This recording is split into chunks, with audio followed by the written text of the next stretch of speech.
राधे राधे। आप सभी भक्तजनों का एक बार फिर से स्वागत है आपके अपने यूट्यूब चैनल व्रत त्योहार की कथा में।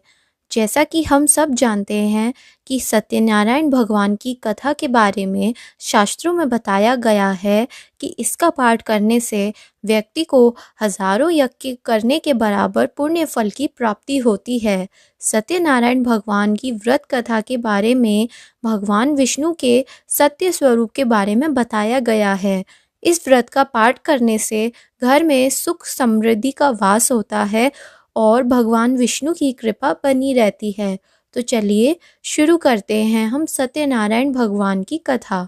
एक समय की बात है, एक तीर्थ स्थान में शौनकादि की 58 ऋषियों ने सूत जी से पूछा, हे प्रभु, इस कलयुग में वेद विद्या रहित मनुष्यों को प्रभु भक्ति किस प्रकार मिल सकती है तथा उनका उद्धार कैसे होगा। हे मुनि श्रेष्ठ, कोई ऐसा तप बताइए जिससे थोड़े समय में ही पुण्य फल मिले और मनोवांछित फल की प्राप्ति हो जाए। इस प्रकार की कथा सुनने की हम इच्छा रखते हैं। सर्वशास्त्रों के ज्ञाता सूत जी बोले, हे वैष्णवों, मैं पूज्य आप सभी ने प्राणियों के हित की बात पूछी है, इसलिए मैं इसे श्रेष्ठ व्रत को आप लोगों को बताऊंगा, जिसे नारद जी ने लक्ष्मी नारायण जी से पूछा था और लक्ष्मीपति ने मणिश्रेष्ठ नारद जी से कहा था। आप सब इसे ध्यान से सुनिए। एक समय की बात है, योगी राज नारद जी दूसरों के हित की इच्छा लिए अनेकों लोकों में घूमते हुए मृत्यु लोक में आ पहुँचे।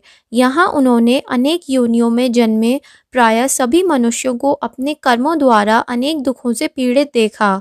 उनका दुख देख नारद जी सोचने लगे कि कैसे यत्न किए जा रहे हैं जिसके करने से निश्चित रूप से मानव को दुख का अंत हो जाए। इसी विचार पर मनन करते हुए वह विष्णु लोक में गए। वहाँ वह देवों के ईश नारायण की स्तुति करने लगे, जिनके हाथों में शंख, चक्र, गदा और पद थे, गले में वरमाला पहने हुए थे। स्तुति करते हुए नारद जी बोले, हे भगवान, आप अत्यंत शक्ति से संपन्न हैं। मन तथा वाणी भी आपको नहीं पा सकती।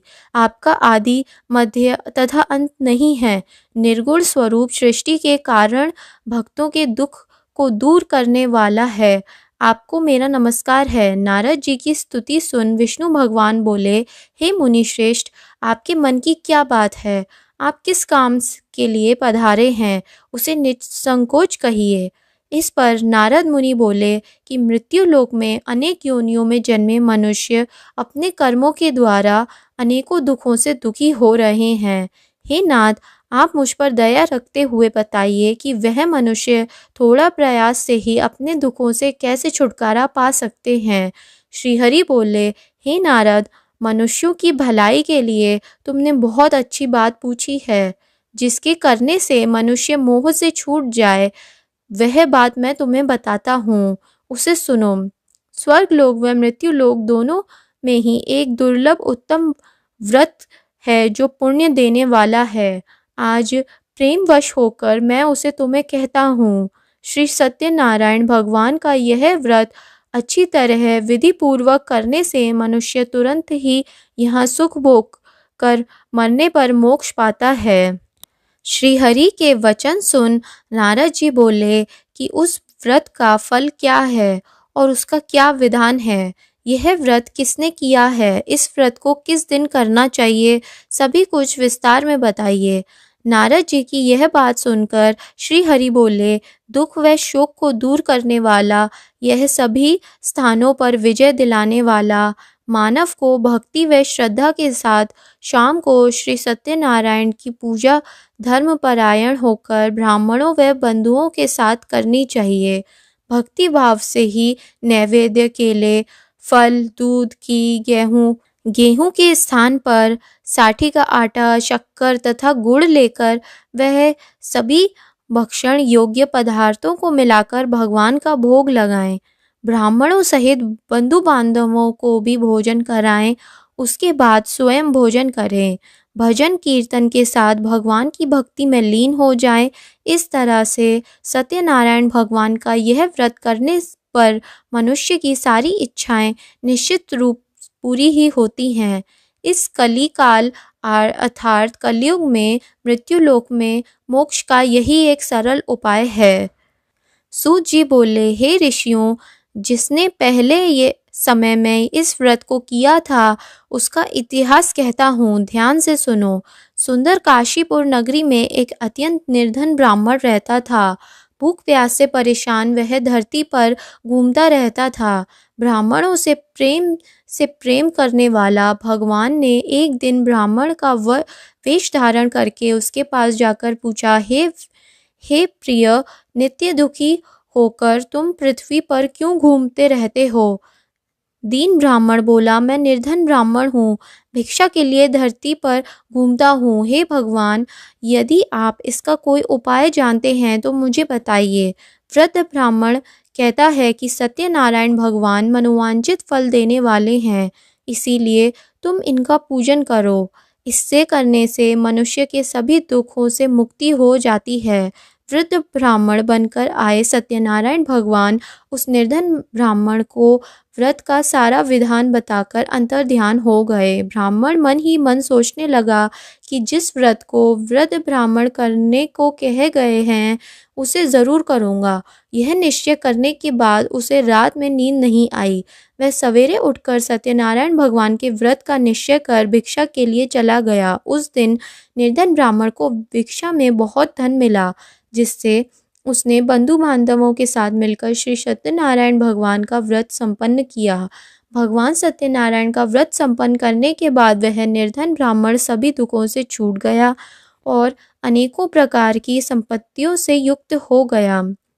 सूत जी बोले कि इस तरह से नारद जी से नारायण जी का कहा हुआ श्री सत्यनारायण व्रत को मैं तुमसे कहा, वो विप्रो, अब मैं और क्या कहूँ। ऋषि बोले, हे मुनिवर, संसार में उस विप्र से सुनिए और किस किस ने इस व्रत को किया है, हम सब इस बात को सुनना चाहते हैं।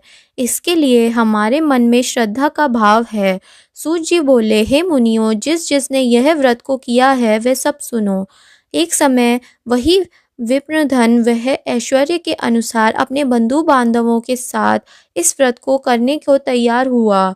उसी समय एक लकड़ी बेचने वाला बूढ़ा आदमी आया और लकड़ियां बाहर रखकर अंदर ब्राह्मण के घर में आया। प्यास से दुखी वह लड़खड़ा रहा था। उन्होंने व्रत करते देख विप्र को नमस्कार कर पूछने लगा कि आप यह क्या कर रहे हैं। तो उसने बताया कि व्रत कर रहा हूँ तथा इस व्रत को करने का क्या फल है, कृपया मुझे भी बताइए। ब्राह्मण ने कहा कि सब मनोकामनाओं को पूरी करने वाला यह सत्यनारायण भगवान का व्रत है। इसकी कृपा से घर में धन्य धान्य आदि की वृद्धि होती है। विप्र से सत्यनारायण व्रत के बारे में जानकर लकड़हारा बहुत प्रसन्न हुआ। चरणामृत लेकर वह प्रसाद खाने के बाद अपने घर आ गया। लकड़हारे ने अपने मन में संकल्प लिया कि आज लकड़ियां बेचने से जो धन मिलेगा उससे सत्यनारायण भगवान का उत्तम व्रत करूँगा।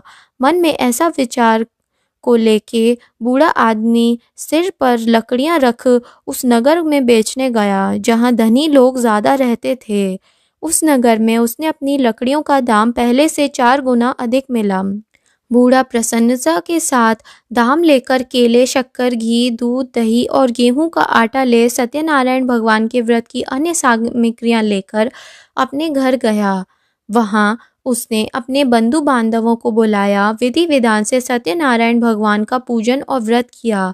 इस व्रत के प्रभाव से वह बूढ़ा लकड़हारा धन, पुत्र आदि से युक्त होकर संसार के समस्त सुख भोगकर अंत में वैकुंठ धाम चला गया। सूत जी बोले, हे ऋषियों, मैं एक और कथा सुनाता हूँ, उसे भी ध्यानपूर्वक सुनो। प्रजा पालन में लीन तुंगध्वज नामक एक राजा था। उसने भी भगवान का प्रसाद त्याग कर बहुत ही अपना नुकसान किया था। एक बार वन में जाकर वन पशुओं को मारकर वह वड़ के पेड़ के नीचे आया। वहां उसने ग्वालों को भक्ति भाव से अपने बंधुओं सहित सत्यनारायण भगवान का पूजन करते देखा। अभिमानवश राजा ने उन्हें देखकर भी पूजा स्थान में नहीं गया और ना ही भगवान को नमस्कार किया। ग्वालों ने राजा को प्रसाद दिया तो उसने वह प्रसाद नहीं खाया और उस प्रसाद को वहीं छोड़कर अपने नगर को चला आया। जब वह नगर में पहुंचा तो वहां सब कुछ तहस नहस हुआ पाया तो वह शीघ्र ही समझ गया कि यह सब भगवान ने ही किया है। वह दोबारा ग्वालों के पास पहुंचा और विधि पूर्वक पूजन कर प्रसादी पाई और श्री सत्यनारायण भगवान की कृपा से सब कुछ पहले ही जैसा हो गया। दीर्घ काल तक सुख भोगने के बाद वह भी स्वर्ग लोक को गया। जो मनुष्य परम दुर्लभ इस व्रत को करके तो भगवान सत्यनारायण की अनुपम कृपा और धन्य धान की प्राप्ति होती है।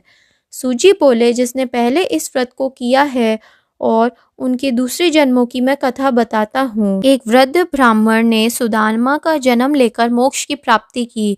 लकड़हारे ने अगले जन्म में निषाद बनकर मोक्ष की प्राप्ति की और साधु नामक एक वैश्य ने भी स्वर्ग की के बाद अगले जन्म में मोक्ष की प्राप्ति की तथा महाराज तंगध्वज ने भी भगवान की भक्ति करके मोक्ष की प्राप्ति की। इसी तरह हम सबको भी पूरे भक्ति भाव से पूर्णिमा के दिन श्री सत्यनारायण भगवान की कथा का यह पाठ जरूर करना चाहिए और व्रत करना चाहिए, जिससे हमारी सभी मनोवांछित फल की प्राप्ति हो और हमारे ऊपर भगवान का आशीर्वाद हमेशा बना रहे।